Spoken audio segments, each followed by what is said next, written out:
"It was they attacked her, ma'am. It wasn't no physical. They attacked her, ma'am. I mean, it seemed like for my daughter was asleep. Ma'am. For all of them to be in that room. And then, they come in there like, oh no, woke up or whatever. The way it seemed like they attacked.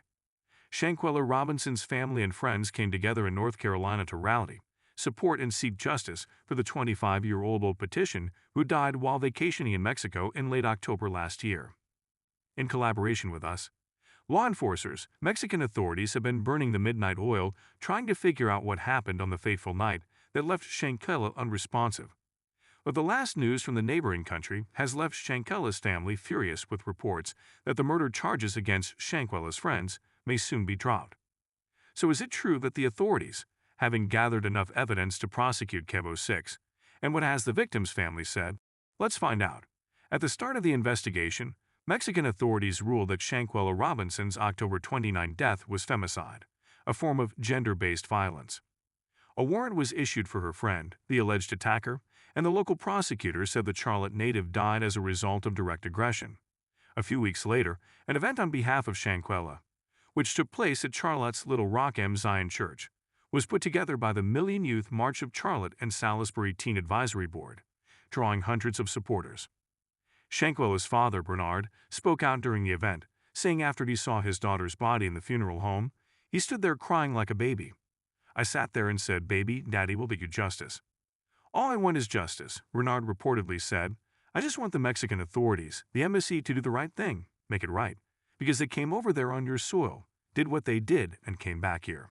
A few weeks after those tearful remarks, news reached the family that the charges initially filed against 6 of Shanquella's friends may be dropped due to lack of sufficient evidence, and the family, led by Bernard, are raging with anger and disappointment. The story of Shanquella's death has been beset by confusion. She arrived at the resort city on October 28 with 6 friends to celebrate a birthday. The next day, her mother, Salamander Robinson, told Key and her daughter's friends, called to tell her that Shanquella had suddenly passed away. They said she wasn't feeling well. She had alcohol poisoning, Salamander told QCN at the time. She added, each one of the people that was there with her was telling different stories. Shanquella's death certificate, previously obtained by WSOC-TV, said she died from a severe spinal cord injury and atlas subluxation complex, a nervous system dysfunction caused by misalignment of the top cervical vertebrae. Alcohol was not listed on her death certificate, and the possible connection between Shanquella's death and the violent fight, which was captured on video, was unclear. The young woman's mother told The Independent that she hasn't heard from any of her daughter's 6 travel companions since the autopsy report came out. And after having clearly shown signs of guilt, it will be utterly heartbreaking for the Robinsons to find out that Mexico is dropping the charges against the same people who murdered their daughter. It would even be more painful after initially being told arrests are about to be made. A few weeks ago, upon hearing an arrest warrant had been issued in the case, Salamander told ABC News, "I feel so good. That's a good feeling. That's what we have been waiting for someone to finally be held accountable and arrested. I just can't wait for justice to be served." It is also believed that the doctor involved in the chaos most likely covered the dirt of the Cabo 6 after getting paid by Shanquella's friends. She was initially part of the suspects list. But it is now being said that the Mexican authorities have since dropped their interest in the doctor.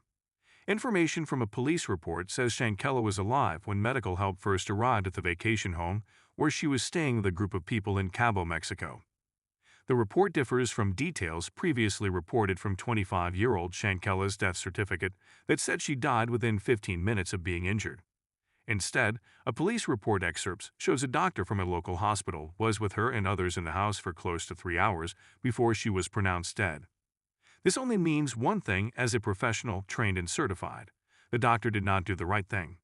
It was up to her to decide whether Shanquella should move to the hospital and not her friends. Having given into their demands means the doctor is part and parcel of the COVID, and therefore should also face criminal charges. Our sources obtained excerpts from a police report that had not yet been publicly released. The information was provided by Gerardo Zuniga, an investigative reporter who works in Los Cabos. Notably, the police information reported by and provided to our sources does not mention obvious signs of Shanquella's physical injuries, which family members have said existed on her body prior to her burial. Grave injuries to her back and neck were determined to be the cause of death after an autopsy by officials in Mexico. The police report says she also suffered cardiac arrest. It is shocking how the doctor who attended to her did not write all these in her report.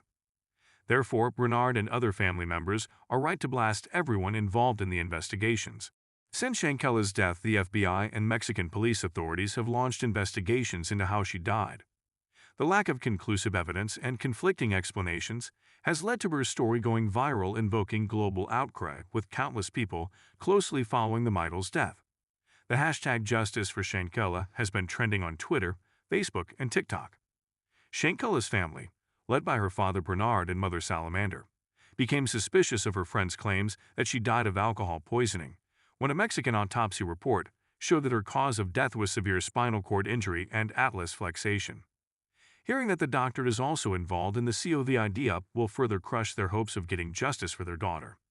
The information from the police report shows that at 2:13 p.m. on October 29, medical help was summoned to Villa Linda 32, a property run by the company Cabo Villas, located in San Jose del Cabo.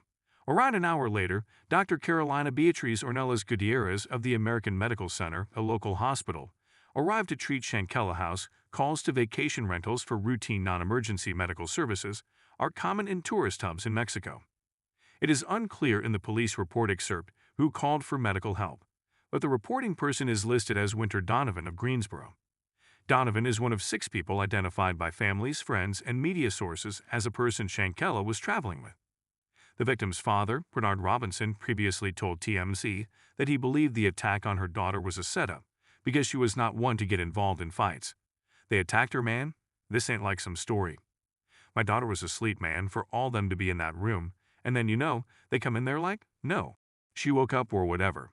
The way it seems like they attacked her, man. An emotional Robinson told the outlet.